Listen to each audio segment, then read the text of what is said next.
مولا علی کرم اللہ وجہہ کریم کو ان کے سامنے دشمن مغلوب نے تھوک دیا، تب چھوڑ دیا آپ نے کہا میں اپنے نفس کے لیے نہیں لڑتا، اپنے نفس کے لیے نہیں۔ اور آج جو کچھ بھی پاور کا استعمال ہے، طاقت کا استعمال ہے، وہ صرف اور صرف نفس کے لیے ہے، آج نفس کے لیے۔ یہ ایک مثال میں نے آپ کو بتایا، جسم کا غلط استعمال کرنے والے لوگ، اور کیا سمجھتے ہوں تمہاری طاقت کیا یہ ہمیشہ کی ہے؟ چند دن کا انتظار کرو، دانت ٹوٹ جائیں گے، کمر جھک جائے گی، اور اس کے بعد آزاد جواب دینے لگیں گے۔ جن ہاتھوں سے تم نے مکہ آزمائی کی تھی، چند دنوں کے بعد وہ حالت ہونے والی ہے کہ ہاتھ سے تمہارے گلاس بھی نہیں پکڑا جائے گا، روٹیاں تمہارے حلق تک ڈالنے کے لیے ہاتھ کپ کپا رہے ہوں گے۔ ہم نے بڑے پہلوانوں کو بستر پر پاؤں رگڑ کر مرتے ہوئے دیکھا ہے۔ یہ جسمانی طاقت فانی ہے، ختم ہونے والی ہے۔ اور سمجھ لو کہ تم میں بڑھاپا نہیں آیا، کمزوری نہیں آئی، بیماری نہیں آئی، تب تو موت تو آنی ہے، چاہے جوانی میں آئے۔ اور میرے آقا صلی اللہ تعالی علیہ وسلم ایک بار حضرت ابو ہریرہ رضی اللہ تعالیٰ عنہ کے ساتھ ایک ایسے خندق کے پاس سے گزر رہے تھے جہاں لوگ کوڑا کرکٹ کچرا سب پھینکا کرتے تھے۔ وہاں پر میرے آقا صلی اللہ تعالیٰ علیہ وسلم کھڑے ہو گئے، حضرت ابو ہریرہ سے کہتے ہیں اس خندق میں کچھ تمہیں نظر آ رہا ہے؟ تو آپ نے کہا ہاں یا رسول اللہ صلی اللہ علیہ وسلم، ہڈیاں ہیں پرانی۔ آپ صلی اللہ علیہ وسلم نے فرمایا یہ ان مرے ہوئے لوگوں کی ہڈیاں ہیں، ان کے کپڑے ہیں جو گل چکے ہیں، جو اپنے زمانے میں اونچی سواریاں کرتے تھے، بڑے جسموں کے مالک تھے، ان کو طاقت و قوت بہت دی گئی تھی، اور آج یہ سڑ گل گئے ہیں اور کیڑوں کی غذا بنے۔ یہ حشر تو ان طاقتوروں کا بھی ہوگا جو آج اپنی طاقت کا غلط استعمال کر رہے ہیں۔ تھوڑے دنوں کی بات ہے، آپ یہ طاقت کو فانی ہوتے ہوئے دیکھیں گے۔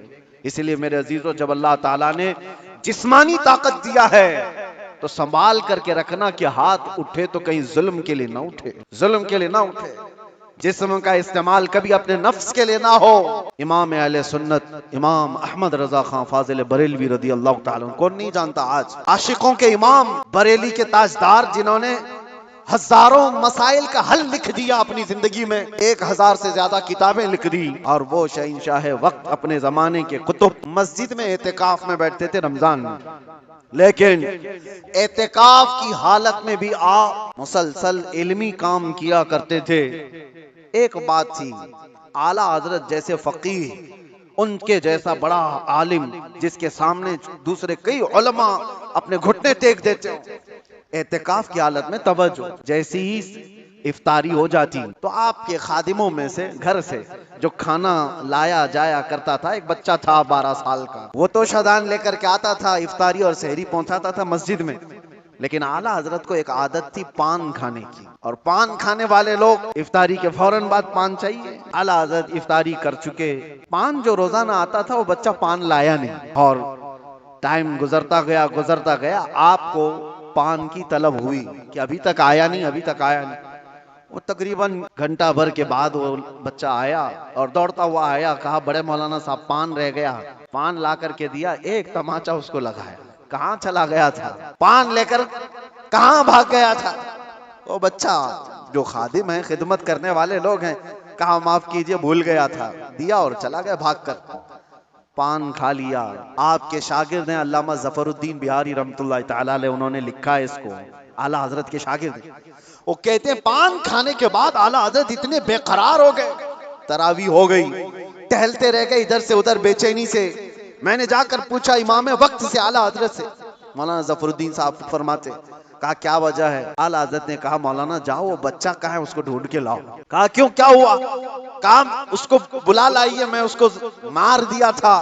تو مولانا ظفر الدین رحمۃ اللہ علیہ فرماتے میں ڈھونڈنے کے لیے نکلا، وہ کہاں ملتا، رات ہو گئی تھی، کہیں دبک کے سو گیا ہو۔ لیکن اعلیٰ حضرت نے رات بھر ڈھونڈنے لگوایا، جو بھی شاگرد آئے اس سے کہو بچے کو ڈھونڈ لاؤ جو کھانا لاتا ہے ہمارا، وہ کہیں ملا ہی نہیں۔ رات بھر آپ سوئے ہی نہیں، مسجد میں ٹہلتے رہے بے قراری کے ساتھ۔ سحری کا وقت ہوا تو توشادان لے کر بچہ آ گیا، اس کی ڈیوٹی تھی، وہ جیسے ہی آیا اعلیٰ حضرت لپک کر دروازے پر جاتے اور جا کر توشا اس کے ہاتھ سے لیا، رکھ دیا اور گھٹنے ٹیک کر زمین پر بیٹھ گئے۔ وقت کے مجدد کی بات کر رہا ہوں، اس بچے کے دونوں کندھوں کو پکڑا اور کہا بیٹا کل کی رات میں نے تھپڑ مار دیا تھا اپنے ہاتھ سے تجھے، خالص میرے پان کے لیے، یہ میرے نفس کے لیے مارا تھا، تو اللہ کے لیے مجھے معاف کر دے۔ وقت کا امام چھوٹے بچے سے کہہ رہا ہے مجھے معاف کر دے، وہ بچہ کسمسا رہا ہے، گھبرا رہا ہے، دیکھا ہے وقت کے بڑے فقیہ اور مفتیان کرام اس امام کے سامنے بیٹھ جاتے ہیں ادب سے، اور یہ وقت کا امام مجھ سے معافی طلب کر رہا ہے۔ بچے نے کہا حضور چھوڑ دیجئے، میں نے کچھ سمجھا ہی نہیں، مجھے کچھ پتا ہی نہیں۔ اعلیٰ حضرت نے کہا نہیں ایسا نہیں ہوگا، تو کہہ دے معاف کیا۔ مولانا ظفر الدین فرماتے ہیں میں دیکھتا کھڑا تھا، اعلیٰ حضرت کہہ رہے ہیں کل قیامت کے دن اگر رسول اللہ صلی اللہ علیہ وسلم نے مجھ سے پوچھا اے احمد رضا کیا تیرے اندر اللہ نے طاقت اس لیے دی تھی کہ تو اپنے پان کے لیے چھوٹے بچے پر ہاتھ مارے، میں کیا جواب دوں گا اس دن قیامت کے دن؟ اعلیٰ حضرت اس کو پکڑ کر کے تھام رہے، تو اس بچے نے کہا کہ ٹھیک ہے میں معاف کر دیا۔ اعلیٰ حضرت کہتے ہیں بچوں کو اختیار نہیں ہے معاف کرنے کا، بچوں کو مسائل ہے، وہ مالک نہیں ہے۔ آپ نے کہا اپنے سر سے ٹوپی اتاری اور کہا جیسے کل میں نے تجھے مارا تھا ویسے تو بھی مجھے مار، برابر ہو جائے معاملہ۔ اس کا ہاتھ کانپنے لگ گیا، وقت کا مجدد کہہ رہا ہے۔ اعلیٰ حضرت اپنی ٹوپی اتار کر رکھ دیے، بچہ جب نہیں مارنے لگا آپ نے خود اس کا ہاتھ پکڑا اور ہاتھ پکڑ کر کے اپنے سر پر مارنے لگ گئے۔ 3-4 بار اس کی جب تھپڑ پڑی تو اعلیٰ حضرت مسکراتے ہوئے کھڑے ہوئے کہا بات برابر کی ہو گئی، تو نے مجھے معاف بھی کیا اور بدلہ بھی لے لیا۔ مولانا ظفر الدین رحمۃ اللہ علیہ فرماتے ہمارے آنسو نکل گئے، وقت کا مجدد ہے، طاقت کا غلط استعمال نہیں۔ عزیزو اگر اللہ نے جسم میں طاقت دیا ہے تو اس لیے نہیں کہ تم اپنے سے نیچے والوں پر اس کا استعمال کرتے رہو۔ اسی لیے اللہ کے نبی صلی اللہ علیہ وسلم نے کیا فرمایا من لم یرحم صغیرنا ولم یوقر کبیرنا فلیس منا، جو اپنے چھوٹوں پر رحم نہیں کرتا اور بڑوں کی شفقت نہیں کرتا اور بڑوں کی عزت نہیں کرتا وہ میری امت میں سے نہیں۔ اللہ تعالیٰ نے اگر طاقت دیا ہے، نوجوانوں سے میں کہتا ہوں غلط استعمال نہیں کرنا، اس کا غلط استعمال کبھی نہ ہو۔ عورتوں کو مارنے کی بات آئی، کتنے تو گھر ایسے بنے ہوئے ہیں، کمزور ہے وہ، تم سے کمزور مخلوق ہے، لوگوں نے اس کو برابر کا بنانے کی کوشش کی ہے لیکن عورت تم سے کمزور بنائی گئی ہے، اس کو مارنے کا حکم کہیں پر بھی نہیں دیا گیا، کہیں پر بھی نہیں، کسی بھی طرح سے۔ لوگ آج اپنی طاقت کا بھرپور استعمال ان کے ساتھ کرتے ہیں، عورتوں کے ساتھ بہت سخت جواب دینا ہوگا میرے عزیز۔ عورت تو عورت ہے، مخلوق بھی ہے اللہ تعالیٰ کی، لیکن ساتھ میں امت محمدیہ ہے، اس کا جواب تو بہت ہے۔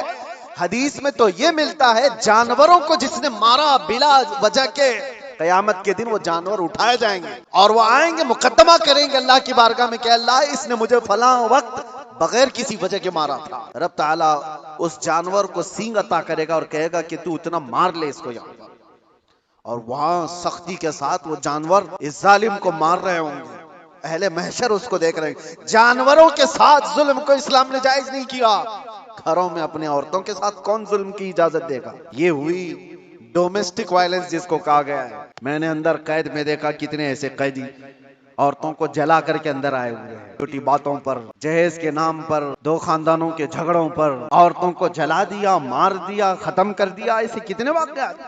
انسان کو جب طاقت زیادہ آ جائے تو وہ ظلم کے راستے پر آ جاتا ہے۔ یہاں اپنے آپ کو کنٹرول کرنا میرے عزیزو یہ وقت کا بہت بڑا چیلنج ہے تمہارے ساتھ۔ یہ ہوئی جسمانی طاقت، اور جب مال آ جائے اللہ اکبر یہ بڑی آزمائش ہے۔ چربی زیادہ اس وقت آتی ہے جب مال زیادہ آتا ہے، جسمانی طاقت تو چلے آدمی اپنے آپ کو کنٹرول کر لے گا، روک لے گا، لیکن مال کی چربی یہ بڑی خطرناک ہے۔ یہ تو غریبوں کا مذاق اڑاتی ہے سب سے پہلے، دین کو ہلکا سمجھتی ہے سب سے پہلے۔ یہ مولانا لوگ یہ ہماری کیٹیگری کے نہیں ہیں، یا علماء یہ تو کمتر لوگ ہیں، یتیم لوگ ہیں، لاوارث لوگ ہیں۔ مالدار سب سے پہلے دین کا مذاق اڑانے لگ جاتا ہے۔ اسی لیے مال آئے تو ہمیشہ دعا یہ کرنا کہ اللہ مال کے ساتھ عثمان غنی کی سخاوت عطا کر دے، مال آئے تو عبد الرحمن بن عوف کی اخلاق و کردار کے ساتھ آئے، ورنہ قارون کے پاس بھی تھا، شداد کے پاس بھی تھا، حامان کے پاس بھی تھا، مال بہت تھا ان کے پاس، لیکن ان کے مال نے ان کو تباہ و برباد کر دیا۔ آج بھی جس کے پاس مال آیا، پیسہ آیا، وہ یہ سوچتا ہے راتوں رات سب کچھ میں اپنا بنا لوں، اپنا خرید لوں۔ اچھا ایک بات اور بھی میں بتا دوں، جن 3 چیزوں کی بات میں نے کہا جو انسان کو ظلم کے راستے پر لاتی ہے، پہلے اس کی جسمانی طاقت، دوسرے دولت، تیسرے پاور، عہدہ، یہ تینوں ایسی چیزیں ہیں جو پرماننٹ رہنے والی ہے ہی نہیں، پرماننٹ رہنے والی تینوں میں سے کوئی چیز نہیں ہے۔ ہاں اتنا ہے کہ جسمانی طاقت کو جانے میں ٹائم لگ سکتا ہے، تھوڑے ٹائم بعد جائے گی، لیکن وہ بھی پکا نہیں، کسی حادثے میں گر گیا وہ ساری جسمانی طاقت بھسم ہو جائے گی، لقوہ مار گیا تو بڑا سا بڑا پہلوان بستر پر آ گیا، کچھ نہیں ہونے والا ہے۔ میں نے سعودی میں دیکھا ایک بہت ہٹے کھٹے آدمی کو، کوما میں ہے بیچارہ، اب تو گل گیا، لیکن جس وقت کوما میں آ گیا تو صرف ایک اٹیک کچھ ہوا، کوما میں چلا گیا، جسم پورا گل گیا، ختم ہو گیا۔ تو جس کو اپنی جسم پر بہت طاقت تھا وہ اچانک بھی جا سکتا ہے، لیکن نارملی دیکھا گیا ہے کہ جانے میں ٹائم لگتا ہے، جسمانی طاقت۔ مال کا کوئی بھروسہ نہیں، لوگ یہ کہتے اتنا ہمارے پاس ہے کہ 7 پشتیں کھائیں گی، ہم نے اس گھر کو بھی دیکھا، اس کا خود بیٹا 10 روپے کی بھیک مانگتا ہے، جس نے یہ کہا تھا کہ اتنا میرے پاس ہے کہ 7 پشتیں کھا سکتی ہیں، اس کا سگا بیٹا آج 10 روپے مانگتا ہے۔ یہ مال کو جانے میں زیادہ وقت نہیں۔ تیسرا پاور اور منصب، جو لوگ آج بیٹھے ہوئے ہیں ان کو لگتا ہے کہ سب کچھ ہم اپنی کرسی سے کر لیں گے، تمہاری کرسی کو ہلنے میں دیر نہیں لگتا، تمہارا ظلم جو ہے یہ دیمک ہے جو اس کرسی کو کھا کر ختم کر دے گا۔ ظلم کرسی پر بیٹھا ہوا آدمی جب کرتا ہے، مال والا اور کرسی والا دونوں، یہ وقت کے ساتھ ایسے تیز بہتے ہیں کہ ان کو اندازہ ہی نہیں ہوتا، انہیں پتہ نہیں ان کے ظلم کے شکار مظلومین کی آہیں اللہ تک جا رہی ہیں۔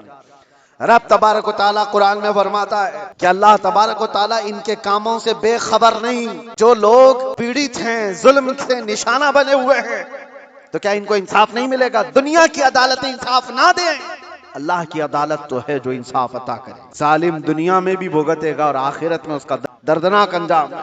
فرعون کے ساتھ کیا ہوا؟ نمرود کے ساتھ کیا ہوا؟ ارے ایک مچھر سے ہلاک ہو گئے، فرعون پانی میں غرق کر تباہ ہو گیا، غرق ہو کر تباہ ہو گیا۔ ابو جہل کو 2 چھوٹے بچوں نے مار کے گرا دیا، جو طاقت اور مال کا نشہ تھا جس کو۔ آج حالات ایسے ہیں میرے عزیزوں، یہ 2 طرح کا ظلم بہت بڑھ گیا ہے، مال کا اور پاور کا۔ آج جو پوری انٹرنیشنل نیوز گھوم رہی ہے امریکہ کی دادا گیری، کوئی بولنے والا ہے اس پر؟ وہ کسی بھی ملک کے راشٹرپتی کو اٹھا کر کے لے جائے، کسی کو کچھ نہیں، حالانکہ یہ نئی بات نہیں ہے، نئی بات نہیں، پاور ہے نا، طاقت ہے، نشہ ہے، وہ کچھ بھی کر سکتا ہے۔ یہ پہلی بار نہیں، ایسے کئی ملکوں کے ساتھ ہوا ہے، دوسرے ملکوں میں جا کر کے بم گرا دینا، دوسرے ملکوں کے چنی ہوئی سرکاروں کو گرا دینا، یہ پہلی بار ہے جو آج سوشل میڈیا پر گردش کر رہی باتیں، وینزویلا کے ساتھ ایسا ہوا ویسا ہوا۔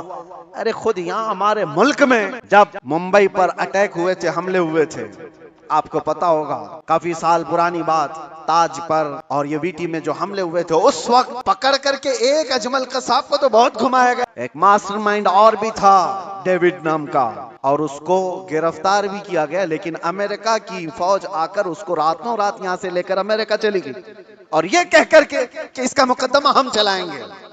دادا ہے صاحب، ہمارے ملک کا مجرم ہے، ہمارے ملک میں فساد کیا، لیکن قانون ان کا چلے گا۔ یہ کیا ہے؟ یہ پاور کا استعمال۔ دنیا یہی چیز دیکھتی ہے آج، جس کی لاٹھی اس کی بھینس کہا جاتا ہے، یہ محاورہ یہی ہے، طاقت کا ایسا استعمال، اور یہ لوگ دنیا کو انسانیت کا درس دے رہے ہیں، ہیومن رائٹس بنائے ہوئے بیٹھے ہیں، انسانوں کے اقدار یہ سکھائیں گے ہمیں جو دنیا کو ظلم سے ہانکتے ہیں۔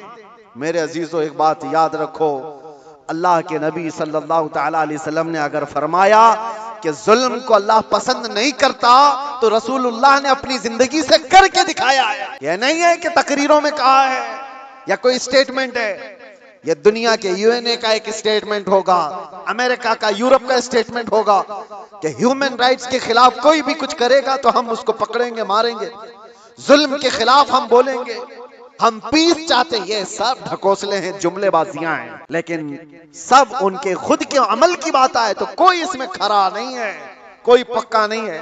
لیکن آؤ بارگاہ رسالت معاذ صلی اللہ علیہ وسلم، اللہ کے نبی صلی اللہ تعالی علیہ وسلم جب فرماتے ہیں کہ ظلم جائز نہیں، تو مسجد نبوی کا وہ ماحول ہے، صحابہ بیٹھے، حضور نے فرمایا یہ میرے آخری وقت ہوں گے، میں دنیا سے جا رہا ہوں، مفہوم میں بتا رہا ہوں، اس کے بعد ہو سکتا ہے تم سے ملاقات نہ ہو، لیکن تم میں سے کسی پر بھی کوئی حق میرا باقی رہے یا مجھ پر کسی کا حق باقی ہے تو کھڑا ہو اور مجھ سے سوال کرے۔ حضور نے فرمایا، اور ایک صحابی کھڑے ہو گئے، کہا یا رسول اللہ آپ پر میرا ایک حق ہے۔ کہا کیا ہے؟ فلاں جنگ میں جب جا رہے تھے آپ صفیں سیدھی کر رہے تھے، میں تھوڑا باہر آ گیا تھا، آپ نے چھڑی سے مجھے مار دیا تھا، میں بدلہ لینا چاہتا ہوں، آپ پر میرا حق ہے۔ تو رسول کریم صلی اللہ تعالی علیہ وسلم یہ نہیں فرمایا اسلام کا بادشاہ جو اسلامی سلطنت کو اسٹیبلش کر رہا ہو کہ تم بادشاہ جو پورے کائنات میں پھیلنے والا دین ہے اس کے مقتدا اور اس کے آقا سے بدلہ لینے کی بات کر رہے ہو۔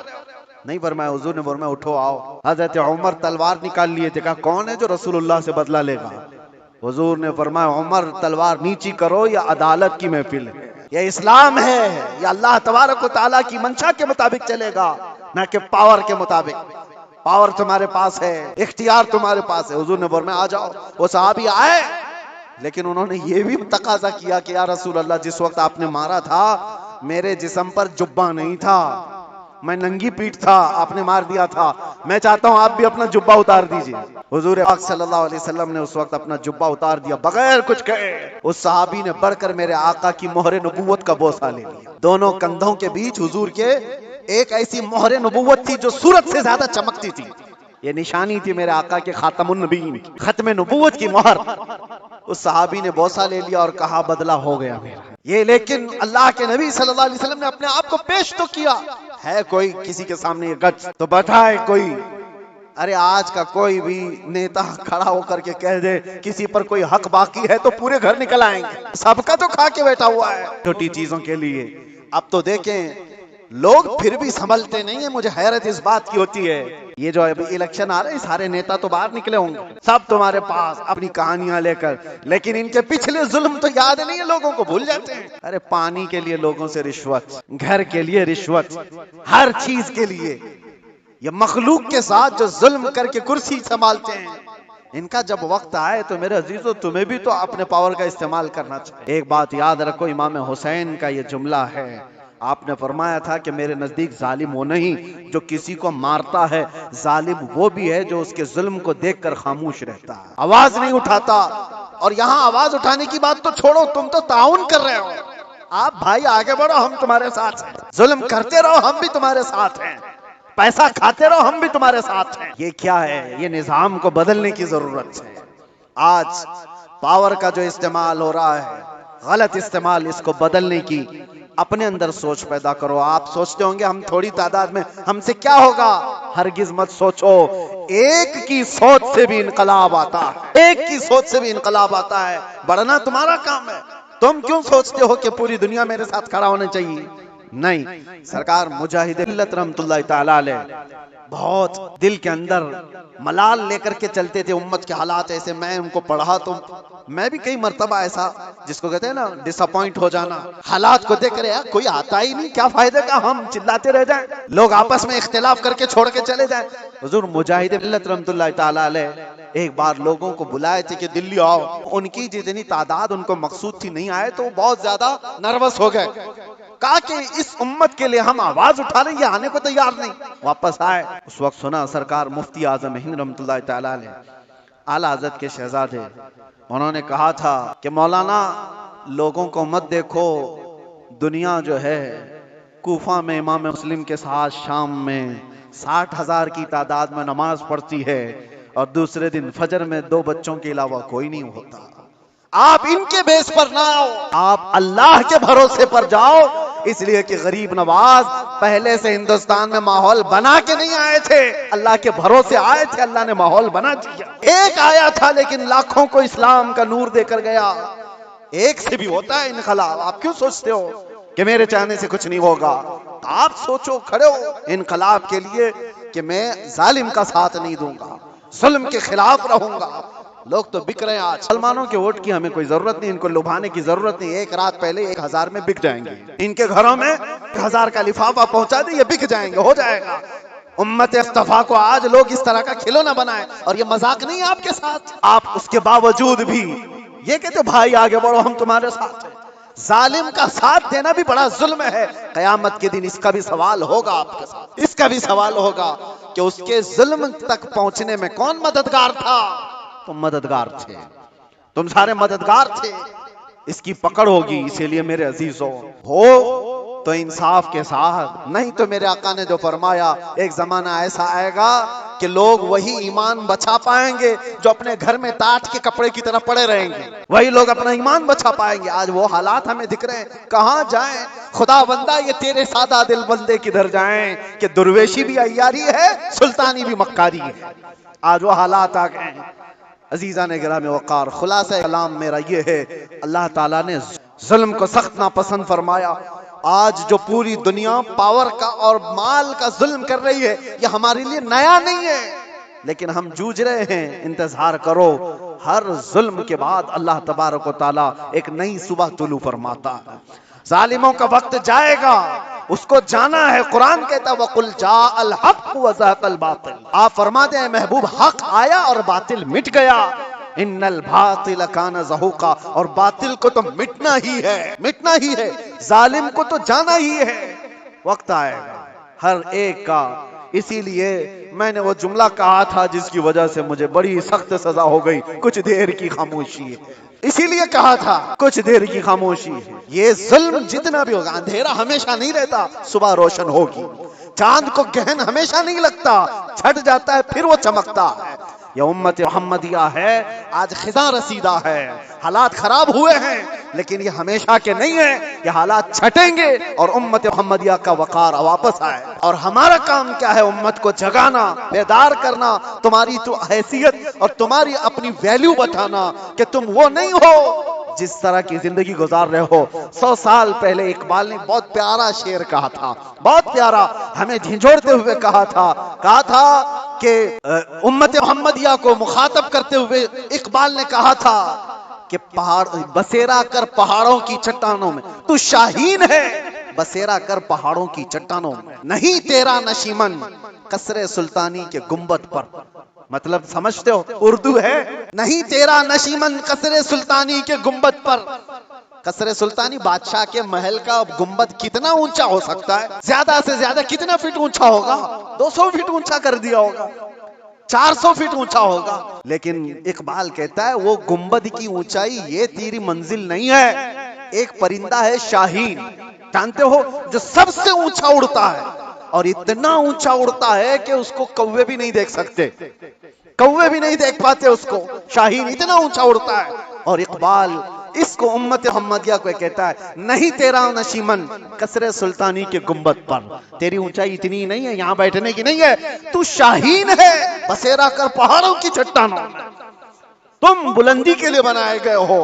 یہ کیا ہے؟ یہ جو چھوٹی موٹی چیزیں اس کے لیے نہیں۔ اب آخری میرا پیغام یہ ہے کہ ظلم یہ بھی ہے کہ رشوت لینا، رشوت دینا۔ اللہ کے نبی صلی اللہ علیہ وسلم نے فرمایا الراشی والمرتشی کلاہما فی النار، رشوت لینے والا، رشوت دینے والا دونوں جہنم میں جائیں گے۔ میرے آقا نے فرمایا ہاں، ووٹ کے لیے جو پیسہ بانٹ رہا ہے اور جو لے رہا ہے، اگر یہ رشوت کی منزل میں آیا، دونوں جہنمی ہیں۔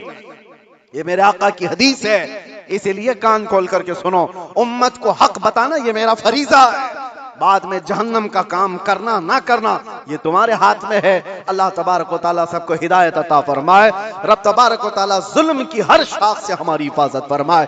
وآخر دعوانا الحمدللہ رب العالمین۔